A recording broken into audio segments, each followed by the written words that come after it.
you wanted the best, you've got the best podcast. The hottest podcast in the world. The Chris Voss Show, the preeminent podcast with guests so smart you may experience serious brain bleed. The CEOs, authors, thought leaders, visionaries, and motivators. Get ready. Strap yourself in. Keep your hands, arms, and legs inside the vehicle at all times, because you're about to go on a monster education roller coaster with your brain. Now, here's your host, Chris Voss. I'm Chris Voss here from thechrisvossshow.com. Ladies and gentlemen, there Ellie sings it. That makes it official. You're wide awake. People have been calling me saying, hey, can I get that thing to wake me up in the mornings? I can have that beautiful opera voice screaming, thechrisvossshow.com. And then at the end, I'll just put a soundbite that says, hey, wake the fuck up and listen to the show. Yeah, let's see if that would work. I don't know. Oh, wait, that's the wrong soundbite. There we go. See if that'll kick there. I don't know. It's not working now. All right. Well, that's all the more reason why you should stay tuned for the next show and the end of the show, maybe. I don't know. Maybe we'll do it at the end. Go to goodreads.com/Chris Voss, LinkedIn.com/Chris Voss. Chris Voss, one of the TikToky and all those crazy places on the internet. We need all the help we can get. We can't even get the sound bites to cue right. So once they're played. So please refer the show to family, friends, and relatives. We don't want to be destitute on the street after 16 years and 2,600 episodes. Opinions expressed by guests on the podcast are solely their own and do not necessarily reflect the opinions of the host or the Chris Voss Show. Some guests of the show may be advertising on the podcast, but it is not an endorsement or review of any kind. Today we have an amazing young man on the show. I can see us doing the show from the street. Wait, aren't we doing it now from a van down by the river? Today we have an amazing young man on the show with us today. Jesse H. Carter joins us on the show. His book is entitled Biblical Timeline to Faith, Timelines and Prophecy, out February 26, 2023. What? I don't know. I think I'm having a stroke, Jesse. Jesse, welcome to the show. How are you, man? I'm doing well. I'm trying too hard to make jokes on the show. Evidently, it's not working. So, Jesse, give us, is there any social medias maybe you want people to look you up, or any emails or anything you want people to get in touch with you on the interwebs there? Well, my email is carterjh42 at yahoo.com. I'm not on social media, so that's probably a good idea. It's destroying humanity as we know it, and willingly too. That's the interesting part. yeah. So, give us a 30,000 overview. What's inside your book, Biblical Timeline to Faith?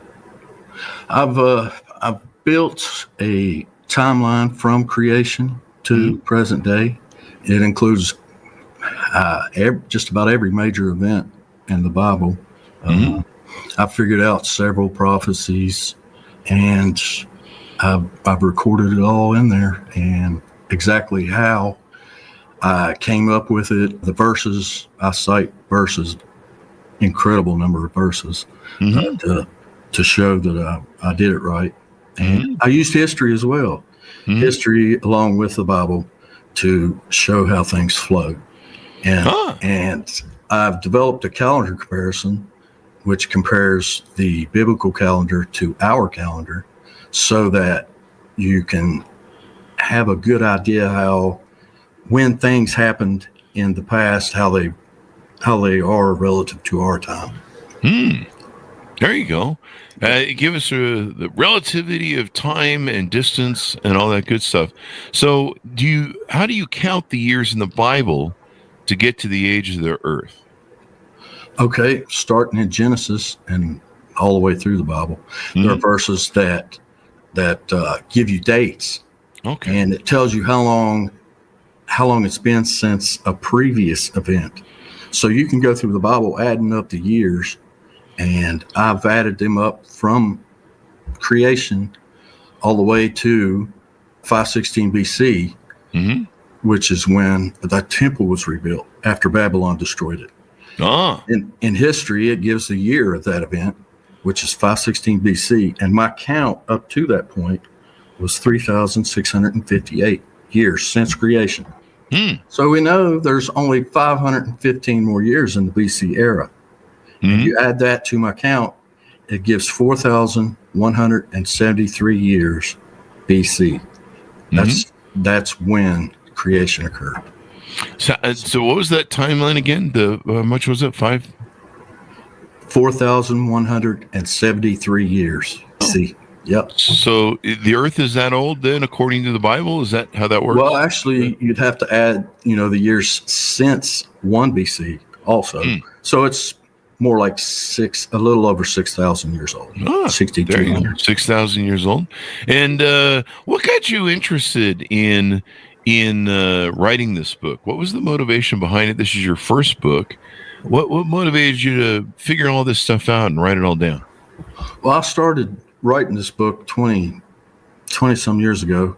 My dad, when I was a child, he took us to church twice a week, every week, all the way up until I was like 11 years old. And then he quit for some reason. And when I was about 30, he went back to church and he started talking to me about it. And,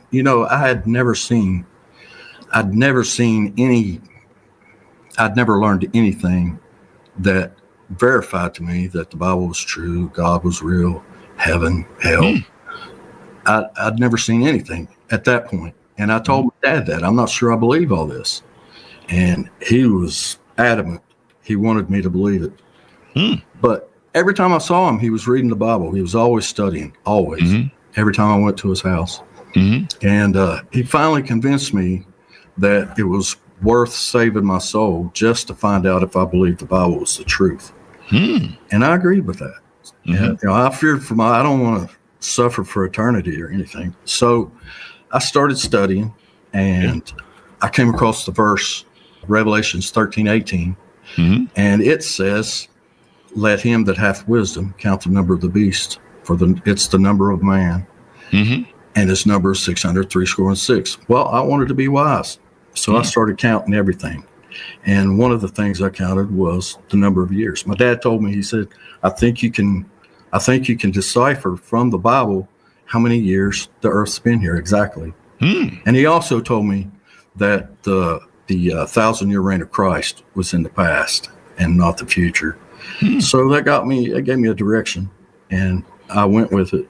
And I started recording everything that I learned, gathering it all up, and it turned into my book. Wow. Years later. So it took you how many years to develop this? Well, I started studying in about 2003, somewhere around that time. And I just finished it in 2023. It took me 20 years. Some things take longer because they get right and the quality, right? Yeah. Going over and over. We've had a lot of authors on the show that they found that there's things that they have in their past, and they tell their stories, and sometimes they'll write something and they'll put it in a drawer, and like 20 years later they'll pull it out and be like, we should firm this up and publish it. Yeah, that's pretty much how I did it. It was on and off. I would study for years, but I'd take breaks too. Yeah. Did you find it was cathartic, or I don't think? Wait, cathartic's probably not the word. Do you think it was helpful to help affirm your faith and establish it, maintain it, understanding what you believe in? Absolutely. When I started, I didn't have faith, so I had very little. But after building the timeline and writing the book, everything that I learned, I have no doubt that God is real now. I have no doubt he's real. I have no doubt that the Bible is the truth. It's the word of God, and it's all true. I have no doubt. I have unshakable faith. And I imagine establishing this timeline kind of helps you set it in reality, or set it in the history maybe of the world as well. Yeah, so tying it to history and everything, it all kind of verifies itself. The proof that it's true is in the scriptures, and I think I found it. Did you figure out when Jesus was born? I did. Exactly, I guess. I did.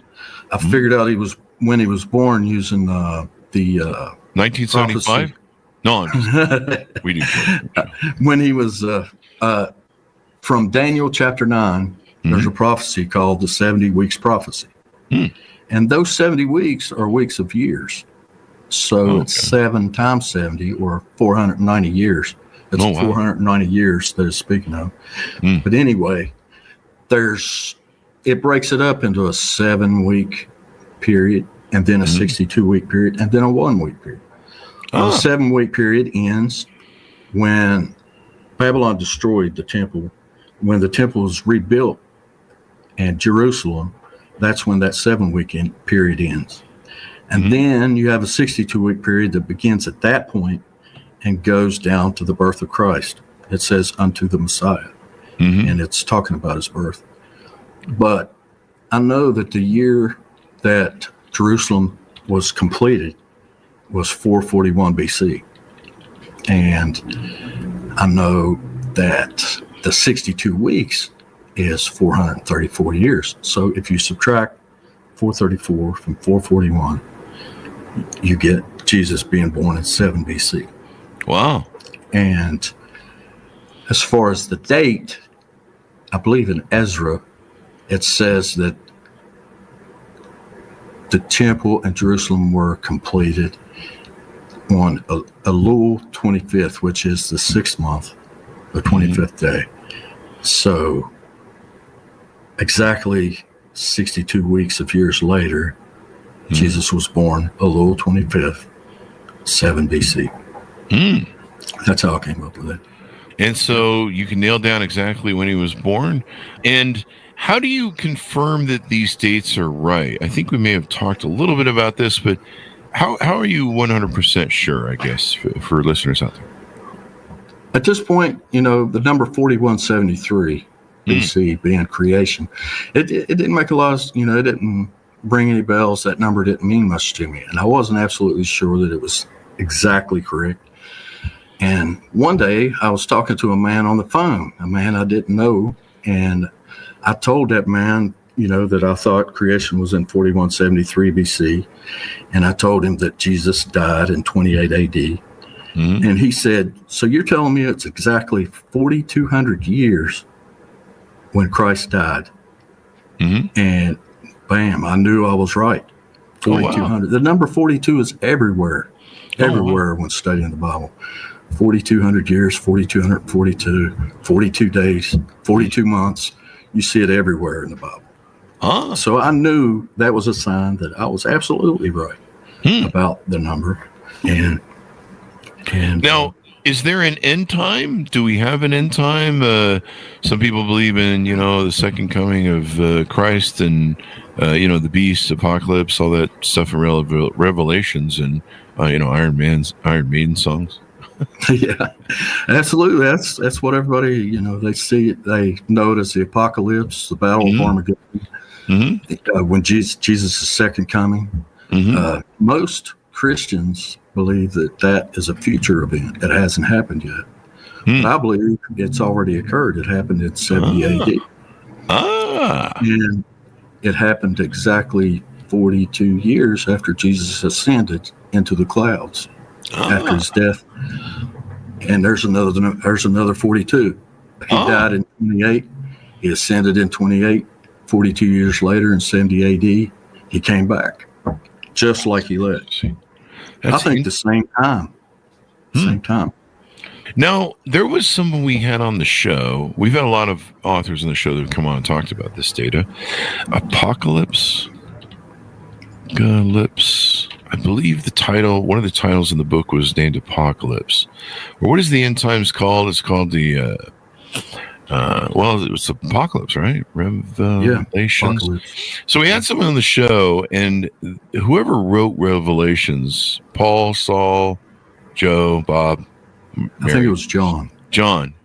And they were saying that their summation of the Bible was that whoever was writing Revelations, it was a guy who was angry at the Roman emperor at the time, and he was like wishing him ill. That's kind of what Revelations was, and the beast was going to rise, and Titus or some Roman emperor that was ruling at the time, and so his was kind of like he was casting.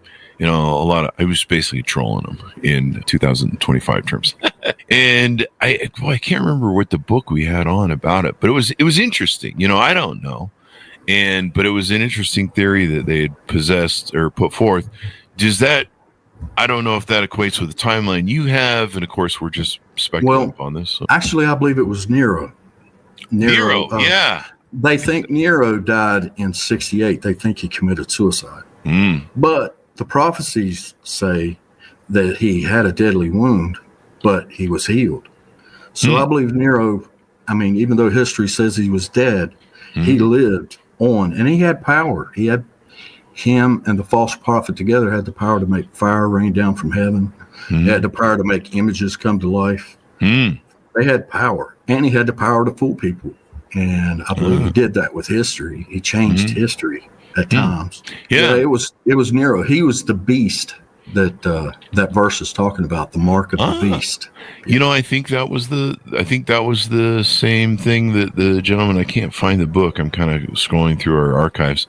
We have so many interviews. And but I think that was the thing. And he was a Bible scholar. But yeah, he was like, yeah, the apocalypse has already happened. Everything Revelation has already happened. It was him writing about, I'm pretty sure it was Nero, what you're saying. So that's interesting, those timelines. I mean, I'll have to dig up the book. It's somewhere in our archives of shows. But, you know, we've had a lot of people that have come on and talk about this, and there's all sorts of different opinions. But if you can match up a timeline like you've done with, you know, real time, I guess, and how scientists count the earth or whatever, and then the other, how many earths and heavens have there been, according to you, and what you talk about in the book? Actually, 3. The first heaven and earth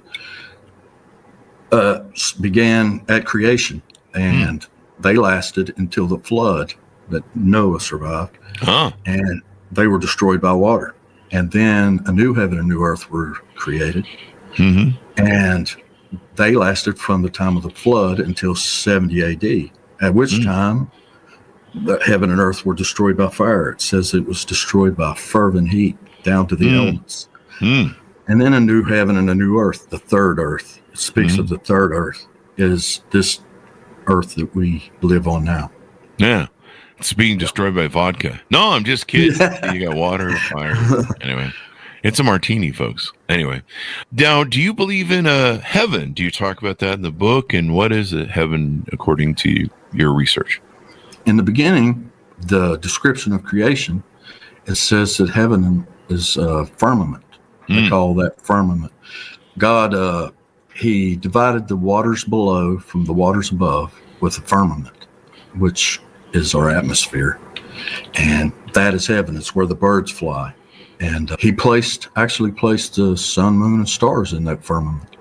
And that's how the heaven was destroyed by water, because there's a great vast sea of water above heaven. And it says that the windows of heaven opened up and just destroyed everything. There was water coming from out of the earth and down from heaven. Yeah. Sounds like after I do Taco Bell buffet night the next morning. Yeah, I don't know what that means, but yeah, there's some. I was just googling this because I was trying to figure out who the book was that we had on, so I could pull some data from it. But yeah, I guess there's a lot of Christians that believe Nero was the Antichrist, a type of Antichrist, because he was persecuting the Christians with a brutality that wasn't kind. So yeah, that was kind of bad. Well, that's what I believe. I believe it was. They even thought he would return from the dead. I guess he claimed that. That's what that's what I'm having put on my tombstone. I'll be back. Yeah. And I'll be back with vengeance. Come on back. Come on back. Yeah. I'll be going after all my enemies. So, I got better things to do than go after enemies. I mean, build something, folks. It's better than destroying. Let's talk about this. What is the mark of the beast, according to maybe your research? Does that change in some of the research you did? Well, most people think the mark of the beast is something that men do. But I've learned that the mark of the beast was a spiritual sign placed on men by God, either on their head, in their forehead, or in their hand. And it was seen by him. It was given to men who were not believers, who wouldn't be saved. And That was the mark of the beast. Ah. And, I guess you would say Nero, he actually had the mark of the beast because he was the beast. Ah. Yeah, that's pretty much it. That's that. There, we pretty much established the whole end thing, which is probably good because maybe there's not going to be an apocalypse. Maybe it'll be okay. I don't know. We'll see how. We're going to find out, I guess, one way or another. You reference, I believe, in the book, the 10 kings of Rome. Who were they, and why is that important? Julius Caesar, Crassus, and my gosh, I keep forgetting that third guy. Crassus. Caesar. I'm not. Crassus. Marcus Aurelius, maybe. I'm not sure. No. Crassus, Lepidus, and Augustus, Butthead. Pompey. Oh yeah, Mark Antony. Your Romans. Yeah, Tiberius, then Caligula, and Claudius, and then finally Nero. There were 10 kings. Now history says Nero was the 5th king. They don't include them all. They don't even include Julius Caesar. I don't understand why. What's that? But my 10th grade teacher taught me that all those men were kings. So I don't know what's going on there. Yeah. Well, they had a lot of people that, they didn't like certain things about Romans, and, they were stabbing each other and doing that whole Caesar thing. Right. The other day I ordered a Caesar salad, and it came bloody with 10, 12 knives stuck in it. So I was like, I just want a salad. Lame Caesar jokes. That's Caesar salad jokes. That's what we do on the Chris Voss show. Tune in next week for when we do ranch dressing. Anyway, that's my wife's favorite ranch. Oh yeah. It's funny. I went to a nice restaurant, got a steak this weekend, gave half it to my dog. We were tromping around doing photography, and ordered a Caesar salad. And they always ask you, "Do you want anchovies on it?" And I'm like, "Do I seem like the beast, the 666 beast, or what? I don't know. I eat anchovies. Give me a break." Who does that? I want to know who does that. We need to identify those people and probably put the beast mark on them, because I want to know. I want to know who's been eating those things.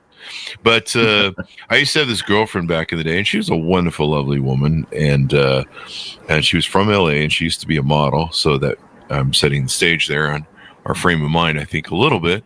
I'm prejudiced. I've dated a lot of models. So I would order a Caesar salad, and she would say, "I want a Caesar salad too, but I want mine with ranch dressing." And the waitress would always try and argue with them about how it's not a Caesar salad if you take the Caesar dressing off. It's a ranch salad. It's a normal salad with ranch. And I would be like, just trying to wave the waiter. I'm just like, just give her what she wants. Just don't try to explain it. I've been through this 500 times. And so the waiter would try and argue with her, and she'd be like, "No, I want a Caesar salad with ranch instead of that other nasty dressing." And you're like, "Okay, just give it to her. Just give her whatever she wants, Anyway, It was always funny. So 12. Was it 12? How many senators killed Caesar? Was it 12? Maybe I'm thinking of the apostles or something for some reason. I don't know. But there's 12 apostles. Yeah, maybe that's what I'm thinking. But I know there's a lot of guys that stabbed him, or at least in the TV show. So do you believe that history agrees with the Bible, or maybe historians agree with the Bible?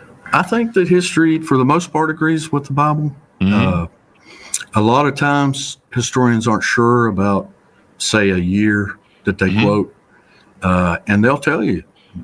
They'll say, we're not sure if that's the right year.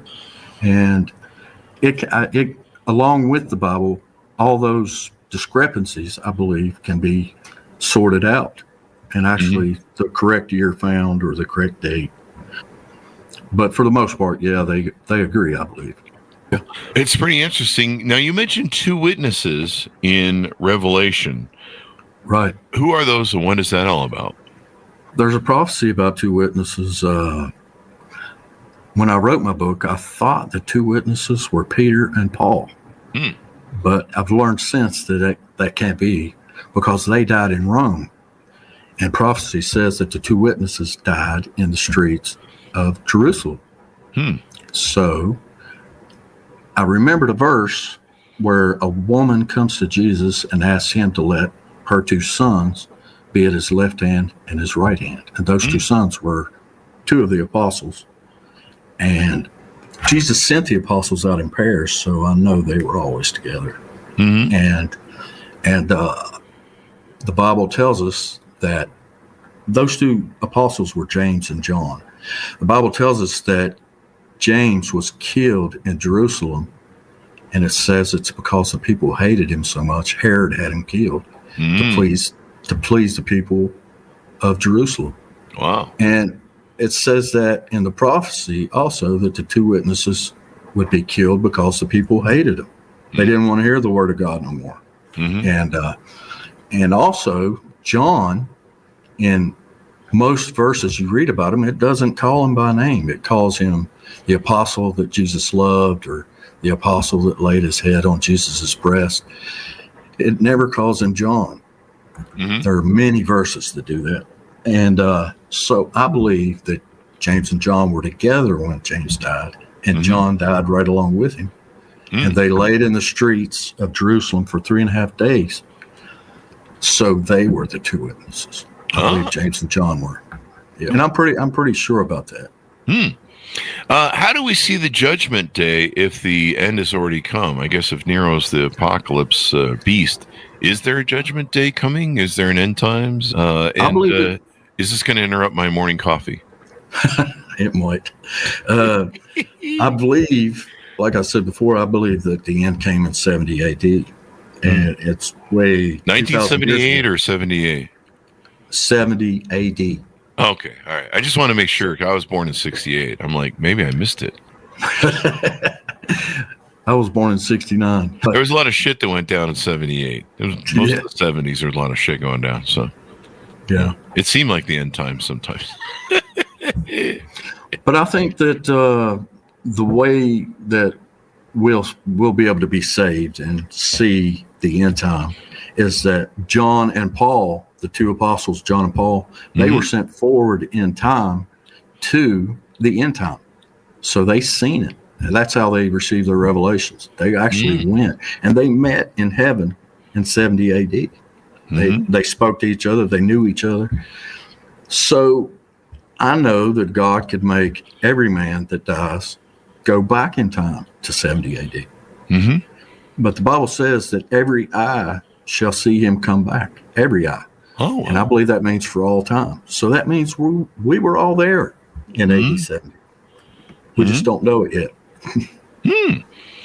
You know, when was the 1,000-year reign of Christ exactly? I guess according to your data, and why is that important? What is the big deal of the 1,000-year reign of Christ? I hear about that, and I'm just like,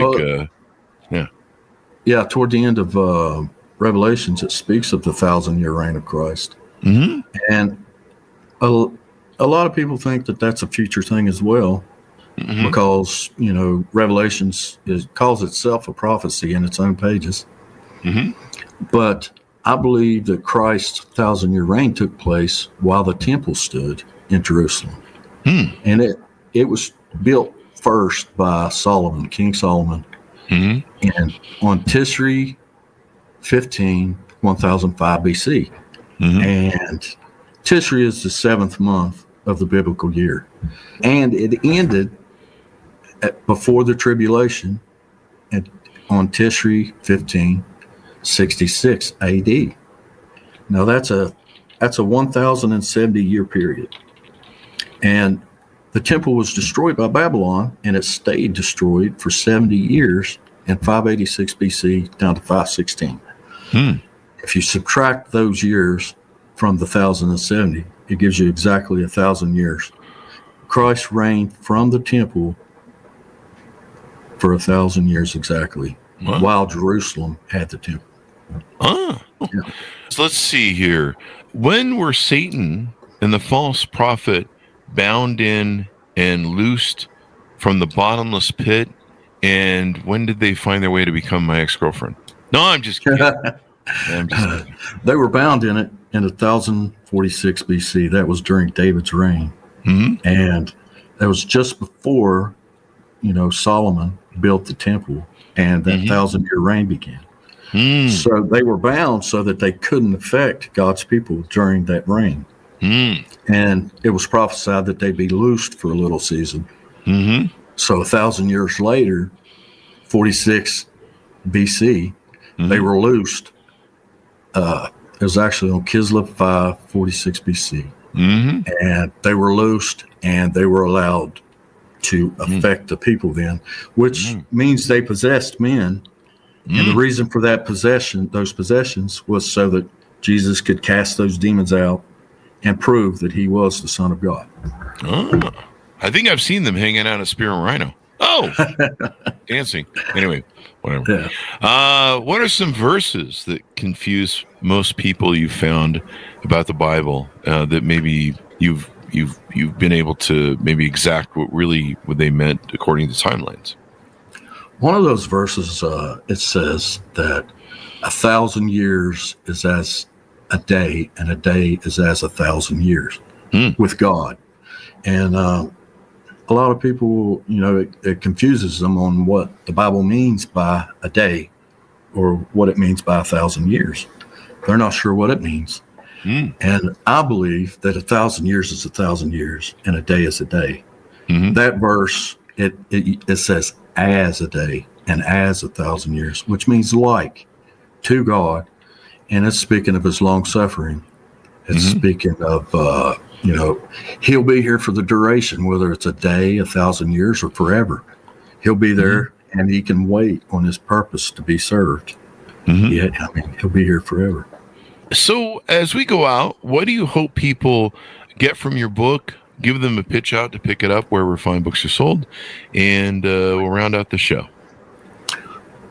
I hope that they can gain the faith I've gained. I have unshakable, immeasurable faith.